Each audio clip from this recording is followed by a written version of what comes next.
All right, at this time, we will call to order the City of Kenai Planning and Zoning Commission meeting for August 26th, 2020. Will you stand for the Pledge of Allegiance?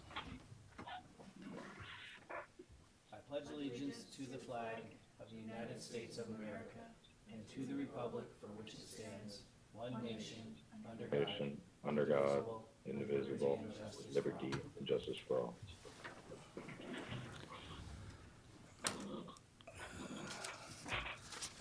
Roll call, please. Commission Chair Tweet, Here. Commissioner Springer, Here. Commissioner Halstead, Here. Commissioner McIntyre, Here. Vice Chair Fikes is absent at the moment. Commissioner Askin is also absent at the moment. Commissioner Greenberg, Here. thank you. And also for the record, in the room is Henry Nackstedt, Councilmember Glenn Denning, Vice Mayor Malloy, Planning Assistant Willie Anderson, City Attorney Scott Bloom, and City Planner Appleby. Chair Tweet, you have a quorum. All right, thank you. Item A3, agenda approval. One of you guys at home. We approve the agenda as presented. Commissioner Halstead made a motion. Who's the second? I'll second. Okay, Commissioner Greenberg seconds. Is there any objection? Seeing none, the agenda is approved. Item A4, consent agenda. I move we approve the consent agenda. Motion made from Commissioner Halstead. Do we have a second? I'll second. Commissioner Greenberg seconds. Is there any objection? Seeing none, hearing none, the consent agenda is approved. Item C, scheduled public comment. We have none. Item D, unscheduled public comment. Anyone from the public wishing to speak to an item not on the agenda? We don't have any public in the room. Does there anybody on Zoom who would like to speak at this time? You can use the raise hand feature on your Zoom app. Chair Tweet, I don't see anybody raising their hand. All right, then we will move on to item E, consideration of plats. E1 is Resolution PZ 2020-27, a preliminary subdivision plat of Inlet Woods subdivision, Lee Worley replat submitted by Segasur Surveying on behalf of Gene Worley and Michelle Grzybowski. Staff report. Thank you, Chair Dwight.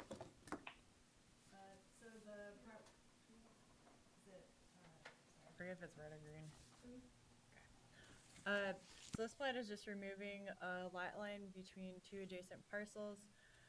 There's no utility easement along the lot line that's being removed. The plat notes that the front 15 feet of adjacent rights-of-way are for a utility easement, so along Windward Drive and Leeward Drive. The street names are referenced correctly. The plat won't change any existing access to the property. Windward Drive and Leeward Drive are paved and city-maintained roads. No installation agreement is necessary. So this one, I don't really have much to say other than removing the lot line, and I recommend the commission approve the plat, subject to the condition that further development conform to federal, state, and local regulations. And you'll note that plat note 3 states that development must meet City of Kenai Chapter 14 zoning requirements. That's the end of my staff report. All right, can I get a motion, please? Can I get a motion, please? Commissioner Halstead. I move we approve Resolution PZ 2020-27, preliminary subdivision plat of Inlet Woods subdivision, Lee Worley replat. Do we have a second? Second. That was Commissioner McIntyre or Commissioner Springer? That was me. Commissioner McIntyre. Okay, great. Thank you.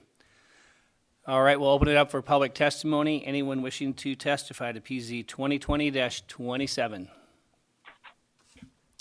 We still don't have any public in the room. If you would like to testify on Zoom, please use the raise hand feature. Nobody's raising their hand.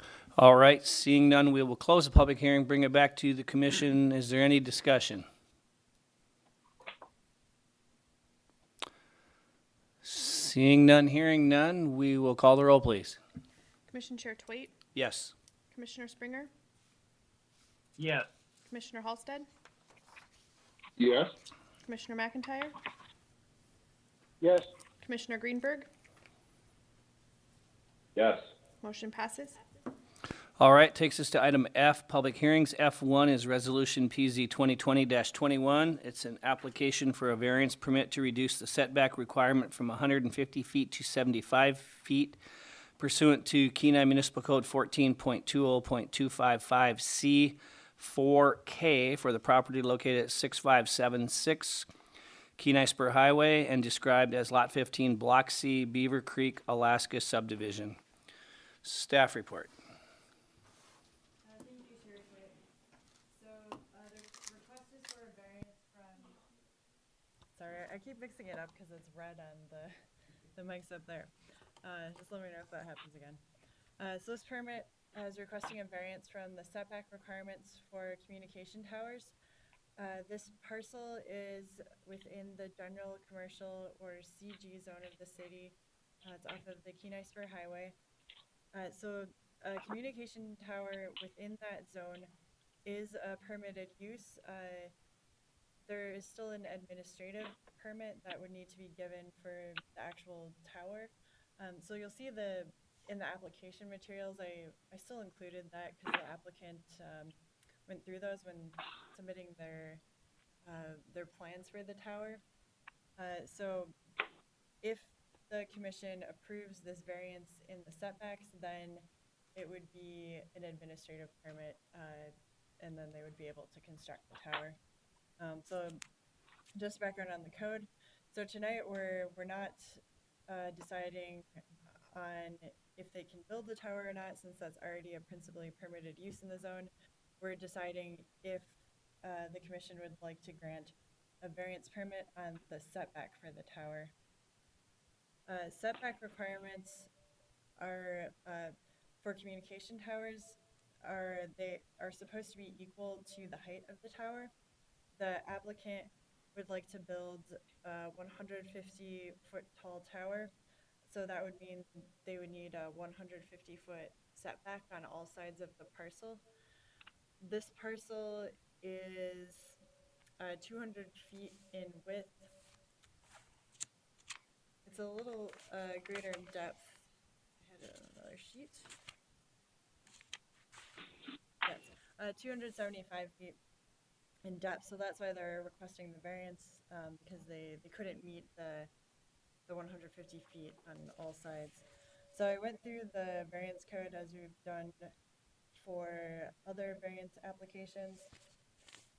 So starting on page 21 of the packet, the commission needs to establish that these conditions exist as a finding in order to grant the variance. So first is that special conditions or circumstances are present that are peculiar to the land or structures involved, which are not applicable to other lands or structures in the same zoning district. So I stated, I did call out that the communication tower setback is different from setbacks for any other structure that would be built in the city. So the communication tower code specifically states that a variance could be granted for the setbacks up to 50% of the height of the tower. So that is what is being requested tonight. So it would reduce the setback from 150 feet on all sides to 75 feet. And then they would still be able to build the 150-foot tower.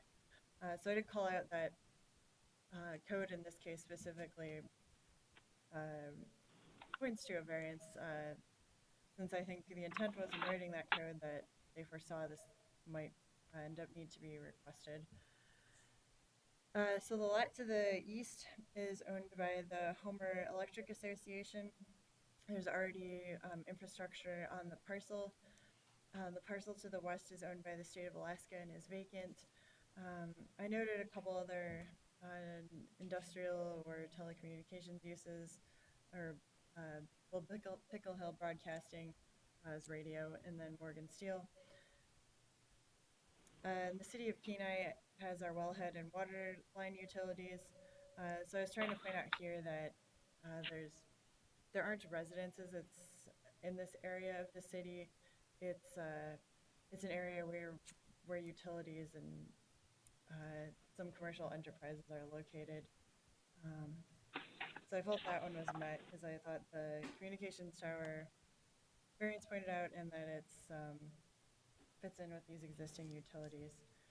2 is that the conditions or circumstances have not been caused by actions of the applicant, that they do not merely constitute a pecuniary hardship or inconvenience.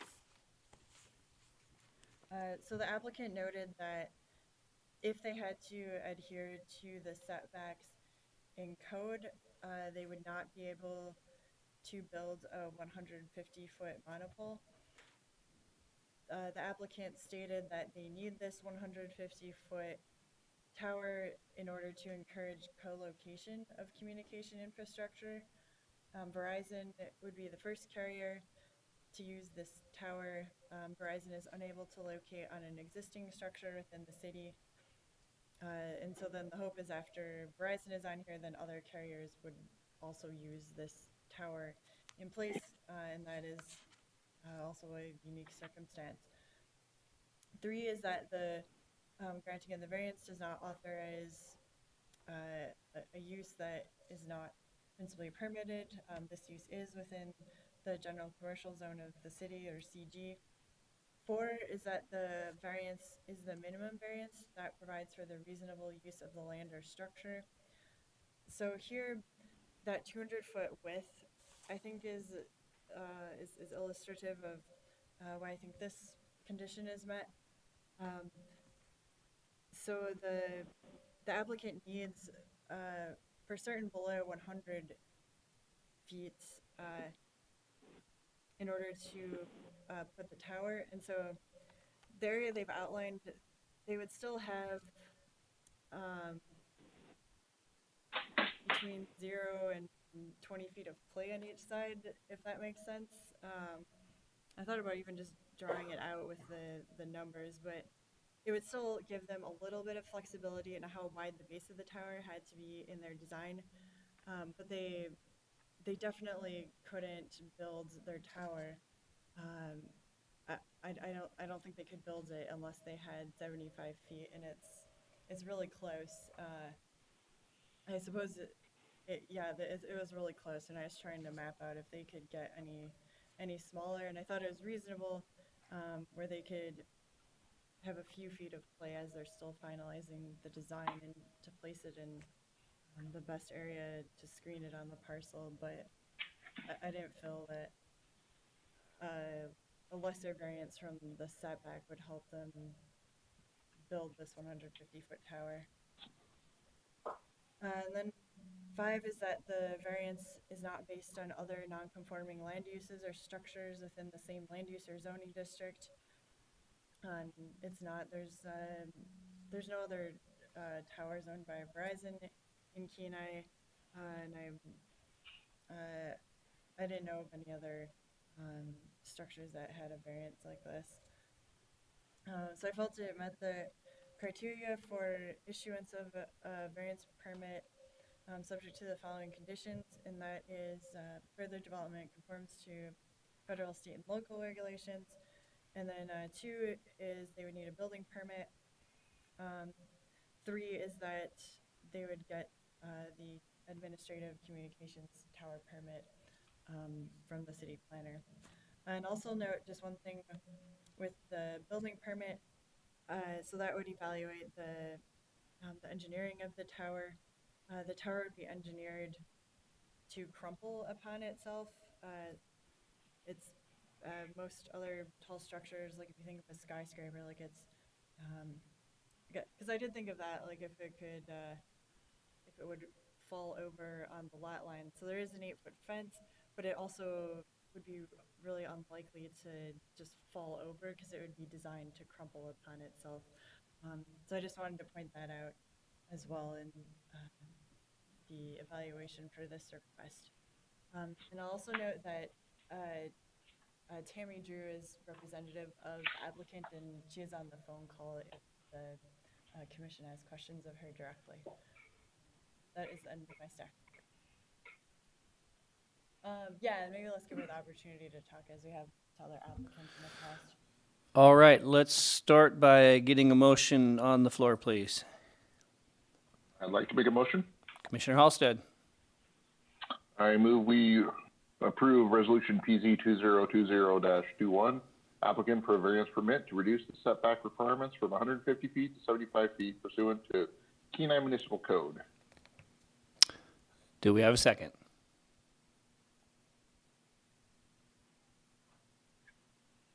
I'll second. Commissioner Greenberg seconds. All right, this time we'll open it up for public testimony. I will give the applicant the opportunity to speak first if you wanted to say anything before we ask questions of you.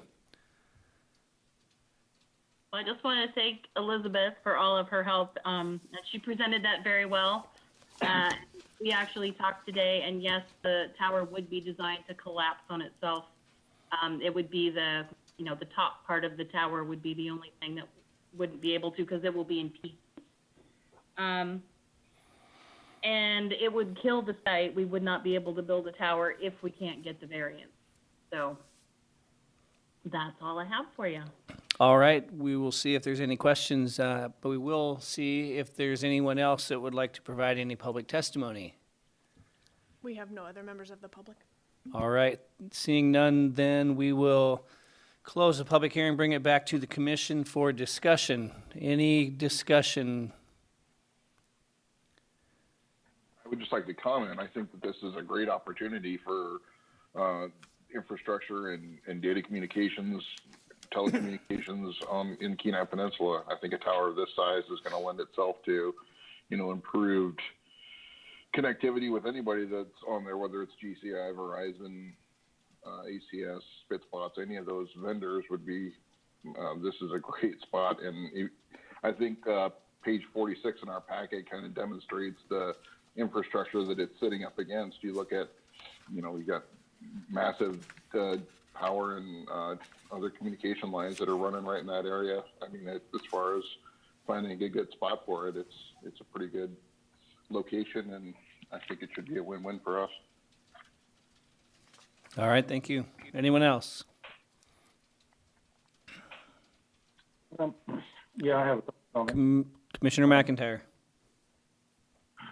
One of the questions I have for the applicant is, so you say it's designed so that it'll crush, and by that I assume you are saying then that it will fall straight down, or that the top that you say won't fall will never reach beyond the property point, because you've got that big electrical field right next door. And my concern is, what is the probability, and surely you've done studies of this kind, of any object on a tower that tall falling far enough to fall into that electrical area and potentially cause a blackout or disruption of service. And so that would be one question I'd like answered a little in more detail for the record. And then the other thing, if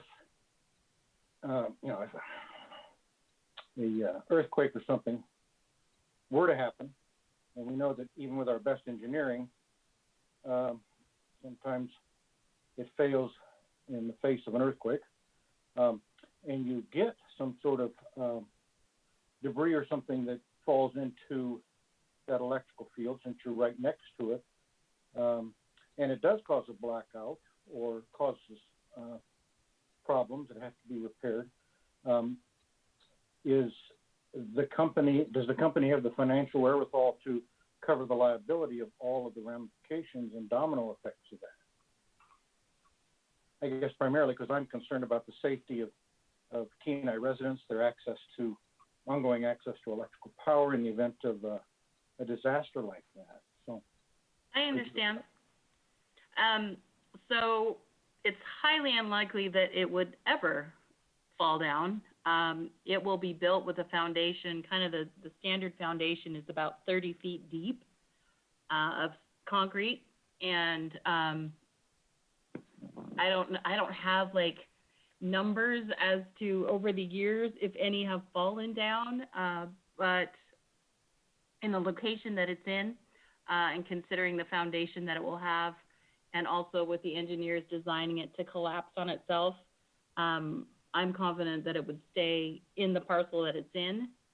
The earthquake question, I'm not really sure, except that I would think it will be built, to withstand an earthquake, and would have all the same, design that I was just talking about to hopefully, keep it supported even if that happened. I'd really need an engineer to give you specifics. However, there will be a structural analysis that we will do that will be submitted along with the building permit application. So that can all be reviewed by an engineer as well at the city. And the second question, which is, the company assumes financial responsibility if it does? Yeah, they, I'm trying to think. So this applicant is, Vertical Bridge is a tower company that will be building it. And I know there's insurance requirements between the tower companies and the carriers that are on the tower. I guess I can't really say what the amounts are, but I know they do have insurance.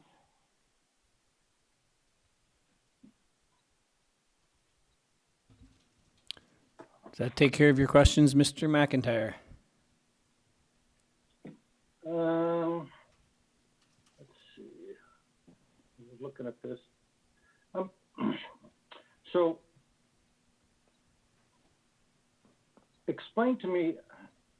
I understand that this piece of property won't work for you if you don't get the setback that you're requesting. Under the variance statute, we're required to give the minimum variance necessary. Right. And this is more of probably something that the city attorney can address than I. And I would ask him to do so if I'm off base here. But it seems to me that if you're asking for a variance just for financial reasons, because it would benefit you or help you, the code is pretty clear about not giving a variance for that. And so can you clarify for me? It sounds like that's what you are requesting, is a taller tower so that you can make it financially viable by getting more carriers to sign up. And so can you? So, I'm sorry, are you finished? You can finish. No, I think that's the concern that I've got, is in terms of trying to find whether or not we've met all the requirements for a variance. Are you asking for the variance because it makes the property more financially viable to you? No. Because no, we just, why you're not. In order to co-location, I will just say for all jurisdictions, I actually live in the Seattle area. I've been working on a lot of sites in Alaska recently. But all jurisdictions and a lot of the new code that's out there for wireless requires carriers to go on existing towers, and jurisdictions prefer co-location. So this way you don't have to have 3 separate cell towers or 4 separate cell towers. Everybody can go in one spot. So what happens is when one carrier recognizes, hey, we need new service in this area, the coverage is bad for Verizon, they contact the tower company and say, we're going to need a tower here, and then they build it to co-locate. And in this case, the variance needs to be 75 feet in order to get the 150-foot tower. That's the minimum setback that will work if we do a 50% of how tall the tower is.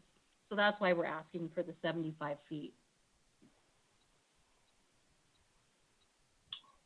I was looking at your numbers and I couldn't quite make out why, if you can build a 100-foot tower with a 150-foot setback, why you need to have 75-foot setback for 150.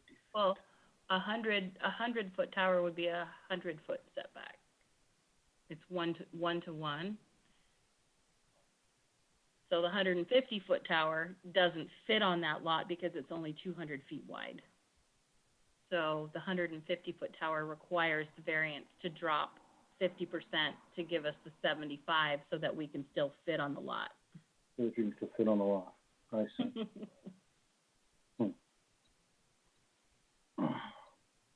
And they picked the space because it fits into the network. So they give us what we call a search ring and tell us where the coverage needs to be, and then we go out to see what's in the area. And so this came up as the best site in the area to do this in the general commercial district where it's permitted to be. So. Okay. My only other is more of a comment than a question, which is I know that in some places they've tried to make the towers look less, look to be less of an eyesore. I know through that area we've got a lot of, quite frankly, ugly-looking structures, and sadly it happens to be on the main arterial road that goes into Kenai. So when people come to visit our lovely town, they get to go right down through an area that looks poorly. Just as a comment, since I know we have a couple of councilmen there, it should be nice if we started thinking about how could we make this, at some point, start making that more attractive, because who wants to drive by, an industrial eyesore to get to a town? If we want to attract people to our town for business purposes, tourist business, whatever. But anyway, that's just, like I said, a comment that I want to throw out there for people to think about, because we've got this beautiful highway going down in there now, but, not much to look at. So anyway, that's all I have. All right, thank you. Anyone else? I guess why someone else might be thinking about it. I have just one question for you, Ms. Drew. Is there a best practice, or is there like a statutory requirement as far as when you co-locate, what the distance between each person on the tower is? Yeah, we have what we call a RAD center, which is the center of the antennas for each sector. And usually it's about 10 to 12 feet per carrier. And then also, if we're using microwaves, we're going to need another section for that. So if you put 3 carriers on there, they would probably use up maybe 50 feet of the space. Not all full, but to get enough separation between each other. All right. All right. Anyone else have any questions? All right. I have a question of staff, I guess, that may or may not really affect this one, but I'm going to throw it out anyway since we're kind of going down this way.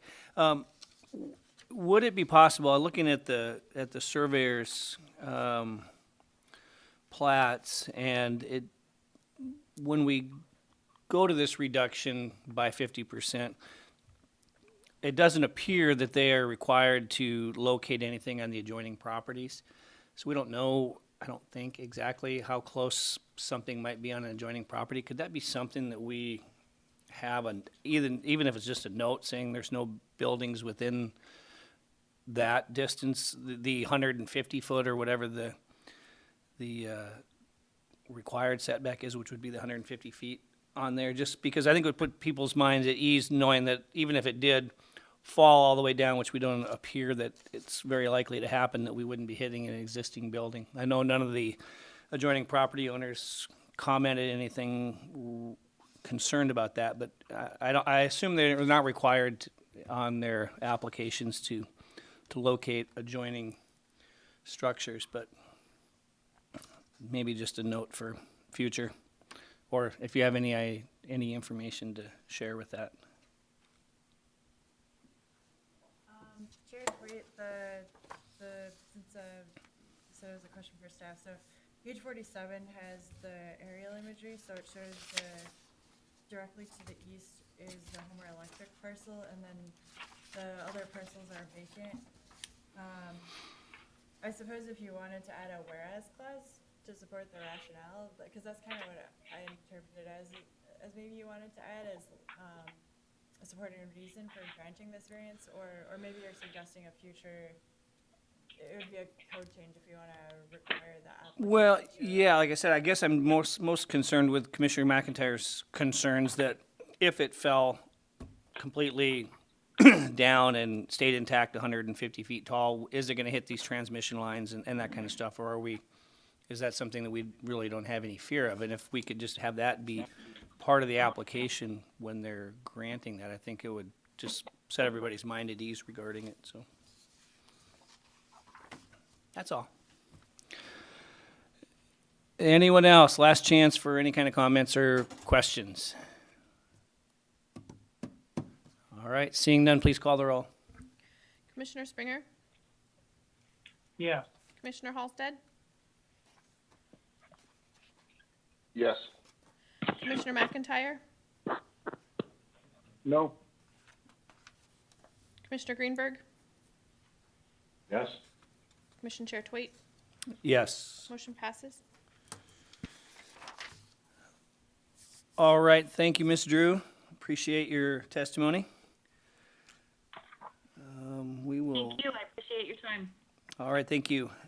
We will move on. Items G, unfinished business, H, new business, I, pending items. We have none. Takes us to J, reports.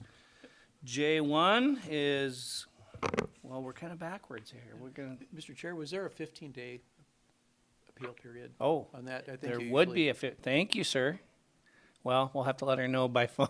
Let her know in the morning there's a 15-day appeal period. Yeah. But I will go on the record as at least saying there is a 15-day appeal period that an affected party can file with the city clerk. Now we'll move on, and I guess we got out of order, but since Vice Chair Fikes isn't here anyway, we'll go to J2, City Council, and Councilmember Naxted. Thank you very much. Your discussion on that tower reminded me when, just before I got on planning and zoning, when I was in the audience, you were talking about wind turbines, which I thought looked elegant, by the way, and I still do. And they're also large structures that can, but at any rate, I digress. In your packet, you'll see our August 19th action agenda. And so I'll just kind of breeze over some of those items that I think you're going to find interesting. And the first one is, the first ordinance was 31/27/2020. We moved to substitute and postponed again. That what that item is the vote by mail elections. It basically mirrors what the boroughs got in code, but it won't happen until the end of the year, depending on what the borough, what the residents, how they vote. And it also has some clarifications and cleanup and stuff like that. So we felt that it was most appropriate to just hold that off until after the election to find out what the voters do, so we don't have to change the code. So that's been postponed to our second meeting in October. The second ordinance we discussed was ordinance 3150/2020, waiving Kenai Municipal Code for a lease execution for a lot on the airport where there's going to be a hangar for an air ambulance. It's an air ambulance hangar, and due to the COVID situation and some of the economics, it was decided that it was we concurred to extend it until May 31st, 2020, until next spring, and then they can begin at that point with the work.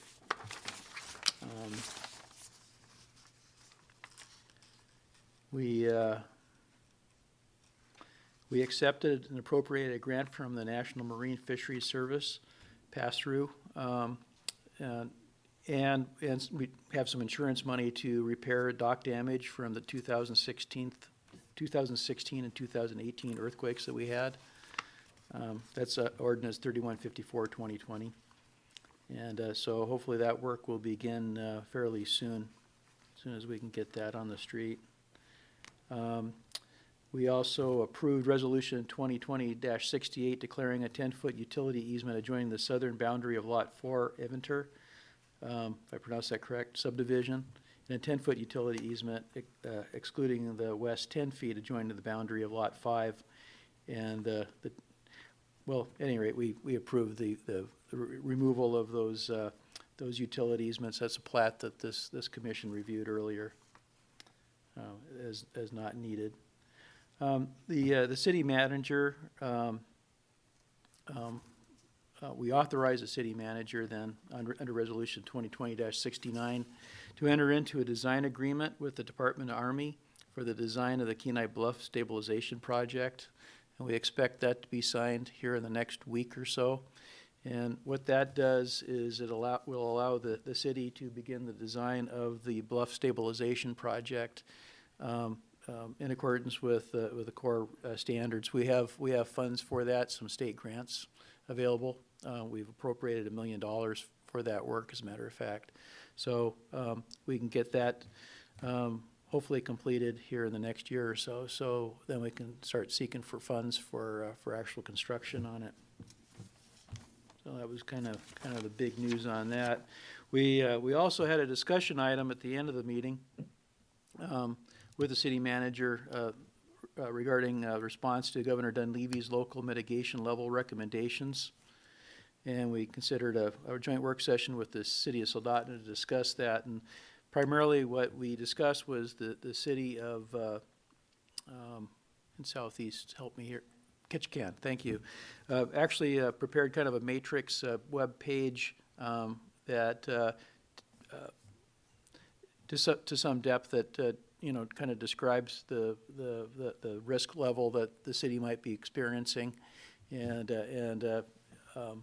it's something I think that the city might want to borrow, and we might work with the city of Soldotna, and we're trying to get the borough also involved. So maybe we have a joint group thing that we can put together. That'll be kind of down the road, but we'll see. Otherwise, maybe just the city of Kenai and Soldotna may do their own separate one. Couple other items, elections for city council. There are 3 names: myself, Tim Navarre, and Tia Winger will be running for this October election. So you'll be hearing from us and seeing our signs out there. And then one thing that I did promise you at the last meeting, you approved, after quite a bit of discussion, a 45-year lease for a hangar at the north end of the lease lots at the airport for a fuel carrier, the guy that flies the DC-4s in and out of here, actually. And I brought that up at council. I know that the airport commission approved it. But I relayed your concerns to the council regarding the size of that lot, the remnant lot primarily. It wasn't the lease, it was a remnant lot.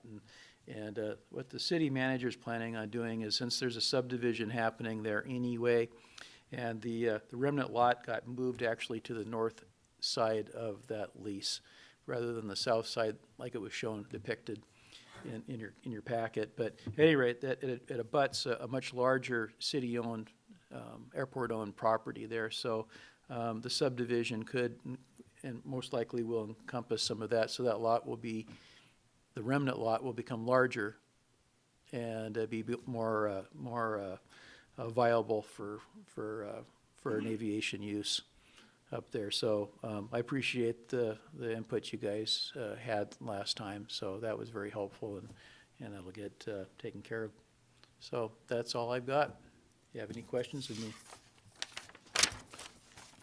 So do you know, would that, when they subdivide that, would there still be 2 parcels, or would they combine that into one, or is that something you don't, not aware of? It'd be two parcels. Okay. That remnant parcel would just be larger. Gotcha. And the much larger, like 50 acres, 150 acre, whatever it is, would just be slightly smaller. Slightly smaller. Great.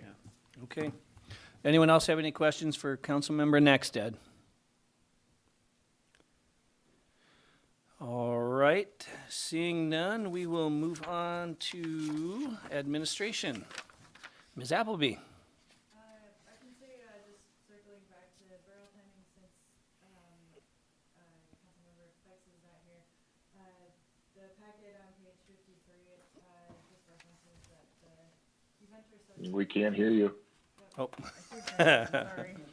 That the Eventer subdivision went before the borough and, Councilmember Naxart. Cause vacations also go before city council, but the original plat did go before this commission. So that's there, and then, Scott Huff, the planning manager for the Kenai Peninsula Borough is here to speak to the code changes that are the subject of our work session. Then I have submitted my resignation with the city. That's my big city administration report. My final day is Thursday, September 3rd. I've been working to make sure I leave the city in decent shape. I wanted to leave with my final draft of the land management plan, so that can keep moving forward, and just try to make sure that I leave a good breadcrumb trail and have input for whoever takes over after me. I'm departing because I've accepted a position in Anchorage, and I'll be relocating there, but I think the city is a really good place to work, and I even think that this area offers a good quality of life and really good opportunities. I'm relocating for personal tie reasons, but I really only have good things to say about this area, and in the time I've been here, I've watched some good things come through for Kenai, and I'm excited to now join the hordes that crowd the Fred Meyer and Three Bears in the summer and observe those things happening. And overall, I just wanted to say thank you for the time that we've spent together here, and we're all fantastic commissioners, and I know that you'll continue to be fantastic in the future.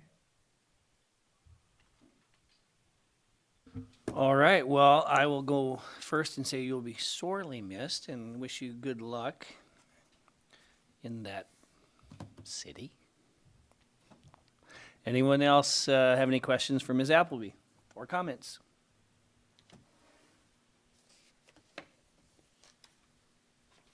I would echo Chairman Quaid's comments. It's been a pleasure working with you, and we'll miss having you here. Good luck to you in the future. All right, anyone else? Make sure you give us a report. Make sure everything's working great in Anchorage.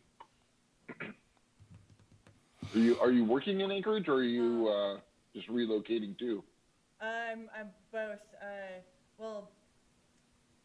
Technically, I expect to work remotely half of the time at the start, just because of that's their COVID schedule. So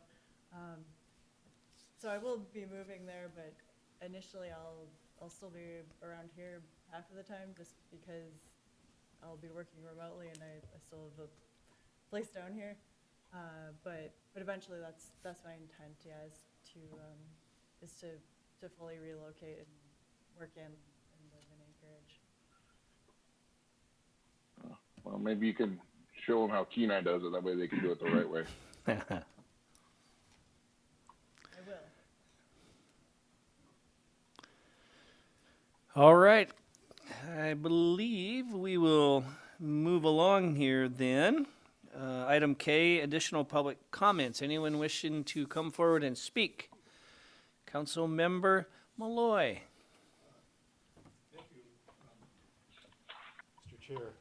Mr. Twade, I just wanted to also thank the planner, Ms. Appleby, for her service to the city of Kenai. A couple of years ago, I was the liaison to the planning commission and had the opportunity to work with, Ms. Appleby and appreciated the work that she did for the commission, and how she engaged with the public. Very good manner and engagement with the public, and want to thank her for that service and wish her luck in her next endeavors in Anchorage. Thank you. Mr. Chair, I won't have an opportunity to be in the audience to come up and speak, so may I? You may speak from there. Yes, well, The city manager did let the city council know last week, and of course, that was a good luck and kind of a disappointment at the same time, because, you've been very thorough in everything you do, and the more I thought about it afterwards was, as you go, everything that you've done, there's no, everything's been so thoroughly vetted, reviewed, and taken care of. There's just not going to be any hanging issues out there that the next planner or the city manager gets to be the planner until there is one, until that happens. And I just know the city has been well taken care of with you here, and that gives me some comfort, at least on that end. There's just not all these loose things but we might find, but I appreciate everything that you've done and that thoroughness. It's been great. thank you. Councilmember Glendenning. Yeah, thank you, Chairman Twait. I too wish to echo the full-throated praise for the time that our city planner Appleby has been with us. I've had the pleasure and the opportunity to serve on several committees that are external to the city but involve the city, such as the gas line project or the census endeavor. And any questions that I've had regarding planning considerations within the city, she's always been very prompt, thorough, and has given a full-throated, reasoned discussion and explanation for why decisions were made, how we got to a decision, and I found it to be very informative and as a better city councilor for it. And again, thank you very much, Elizabeth. Your time was well spent here, and I enjoyed working with you. Thank you, everyone. Okay, we haven't got her to cry yet. We gotta try harder. So, all right. Anyone else for additional public comments? Seeing none, we have no informational items. Our next meeting is September 9th, our regular meeting at 7 p.m. Commissioners' comments and questions. Commissioner Springer. Yes, I did want to thank Elizabeth also for her service. It was very, very good. And that's really about all I have. All right, Commissioner Greenberg. I too would like to thank Elizabeth for her service. She came in during a really difficult decision, and she handled herself well with that. And she's come up with a bunch of innovative things like trasher size, which I don't know how the city's going to do without that. We need that. So thank you so much for your efforts, and best of luck. Commissioner Halstead. Nothing else for me. All right, Commissioner McIntyre.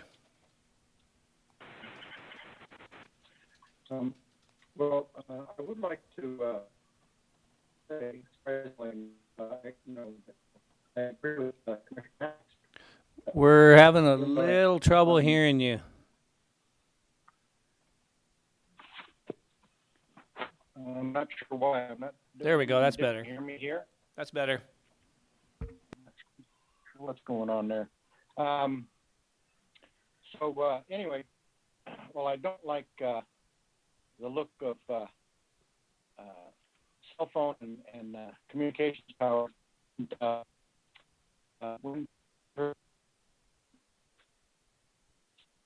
guess there's just no excuse for what you like in the way of structures and art. But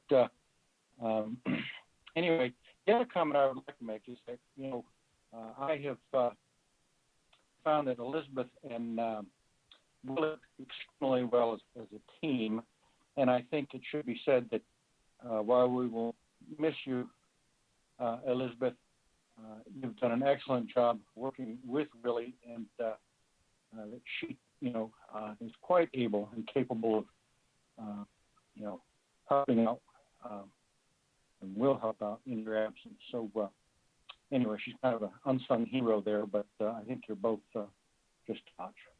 So thanks again. All right, thank you.